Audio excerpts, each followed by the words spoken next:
Greetings everyone and welcome back to 365 Days of Prog. Today we're gonna be reviewing Mice and Rats in the Loft by Jan Dukes the Grey. Hi, my name's Naomi. I'm an avid progressive rock fan, but I'm a long ways from knowing all the prog albums out there. But this year, I'm gonna give it a try. This is 365 Days of Prog.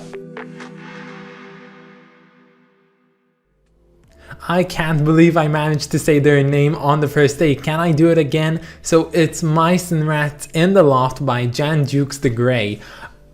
I'm so good at this. Anyway, here are some of my favorite bits from this album.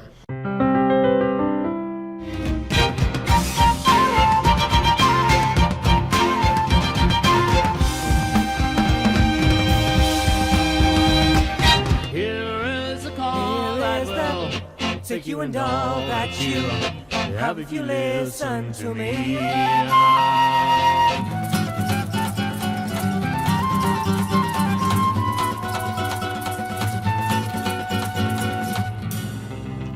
So yesterday we've taken a look at the Italian Arbeit macht frei, which is German, and today we're taking a look at the English Jan Dukes de Grey, which is basically French, and it just feels bizarre to me. Now these guys formed back in 1969, and in 1967 they released one album which wasn't even technically ever released. It was only found on bootleg copies and it really didn't garner much attention. But then this trio came back in 1971 with the album we're taking a look at today, being Mice and Rats in the Loft. And this album is a pretty great folk prog album, sounding a lot like the music of Jethro Tull at certain sections, especially with the signature flute sound that goes throughout this entire album. And speaking of instruments, despite only having 3 active members on the band on this album, the music is highly versatile, mostly due to Michael Braceto's and Derek Noy's multi-instrumentalist capabilities. And alongside those two we have drummer Dennis Conlan, which he is a great drummer on his own, but he is usually underutilized in this album, opting for entire sections throughout this album which have no percussions or drums at all. And I'm not saying that's a bad thing, I'm just pointing out the facts. Now I wouldn't be surprised if a lot of the people watching this video aren't familiar with this album at all, and you know what, don't beat yourself over it. This album is pretty obscure, and the only reason I'm pointing this thing out is because I really don't see any reason for it being as obscure as it is.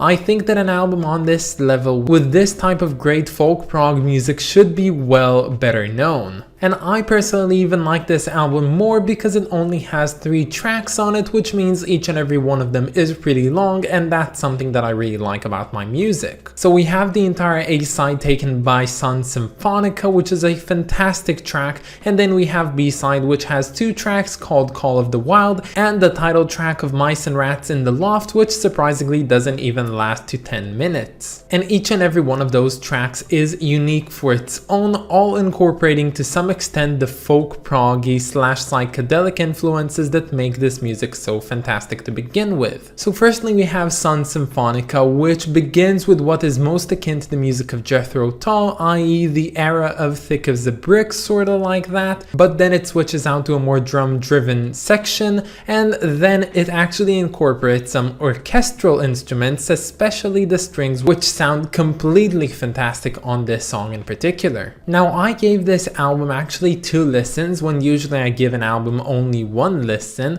and I did that because I knew that there was something that I was missing about this album. When I first listened to Sun Symphonica, I kind of felt as if the last 12 minutes of that song were kind of wasted in some way, but in another way I knew that they were pretty great, so I opted to re-listen to that song, and upon the second listen I enjoyed it quite more. Now the second song, called Call of the Wild, is a pretty nice song, and I don't know if it's safe to assume, but I would say that it has 8.5 minutes of intro. We basically get some beautiful 8.5 minutes of just Derek Noy playing his guitar and gradually getting intense as it goes along, only for that build up to finally climax with the entrance of the drums and the other instruments, which is completely beautiful. And then we move on to the last track on this album, which is also the title track, which starts off in probably the worst way imaginable with a siren of all things. But then the drums kick in with a really nice groove, and this song basically feels like a constant build-up that doesn't really resolve to anywhere, and I would have to say that despite this one being the title track, it would be considered by me as my least favorite out of this album. That is to say, it isn't bad at all, it's just not as good as the first two. Now, the tendency to create constant build-ups that don't really resolve anywhere is somewhat of a recurring motive throughout this album, but the thing is, the sheer impressive nature of their playing really makes up for it in most regards, and those build-ups are actually what this album is really built upon. Now, this album is very immersive from start to finish, and that really helped me to look past the semi-improvisational nature that this album has. Now, I'm not saying that improvisation or semi-improvisational albums aren't good, it's just usually something that doesn't really click with me because it is not well thought out, and I like my music well thought out. But again, there are certain exceptions, and this is one of them. And I didn't really touch on the lyrics being sung on this album, so I'd say in short that they're kind of very dark in some way, and they're very morbid. You can just go through them and read them, and they're pretty dark, but they're pretty light and fun in some way, or at least very energetic, so I kinda enjoyed it, but honestly it wasn't the main selling point for this album. So I'd have to call this album not quite criminally, but definitely pretty underrated. So everyone who's watching this video and doesn't know of this album, I highly urge you to go ahead and listen to it. You might not love it, but you'll definitely not regret giving it a listen. It's mice and rats in the loft. What is there more to say about this? Instead of focusing on the cover so much, I actually want to ask the question of why naming this album Mice and Rats in the Loft. Why wouldn't you choose just one of them? Because you're basically referring to two types of vermin. One is more pleasant, it's more clean, while the rats are known to be more dirty and living in dirty places, and I don't really get the inclusion of both of them together in the loft. And honestly, from looking at this cover, I would argue that I only see mice. And the mixing of the two really sends sort of a mixed message with this album, because it probably has some symbolism to it, but I really don't know what that might mean. Because if it were mice, then they might have been welcome in the loft of the house, but if those are rats, then they're, pests, you don't want to have them there. And honestly, I can't really differentiate and tell you what's right. Yeah, I know I'm going on a bit of a tangent, but I really don't get this odd choice of name. Maybe it's a reference to something that I'm just not aware of, but unfortunately there isn't that much information about this band or this album in particular, so I couldn't find an answer to this conundrum. But anyway, this cover is pretty nice, but I really don't have a lot to say about what it looks like.